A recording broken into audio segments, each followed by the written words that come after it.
আসুন এবার আপনাদের বলি পূর্ব মেদিনীপুর জেলার অন্যতম প্রাচীন এই রাজবাড়ির কথা, যে রাজবাড়ির পুরনো থাম, অলিগলি, বারান্দা, পুরনো চিলেকোঠা আপনাকে পৌঁছে দেবে ইতিহাসের দোরগোড়ায়।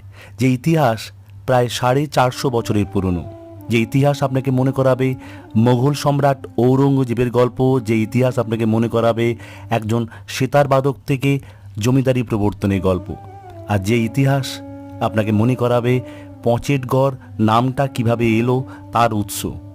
সেই উৎস সন্ধানে আমরা পৌঁছে গেছিলাম এই পঁচেটগড় রাজবাড়িতে, যে রাজবাড়িতে এখনও প্রত্যেকটা দেবতা নিয়মিত পুজো হন, যে রাজবাড়ির প্রত্যেকেই ছিলেন সাহিত্য, সংস্কৃতি এবং সঙ্গীতের পৃষ্ঠপোষক।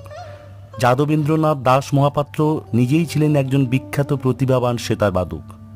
আসুন সেই গল্প শুনি।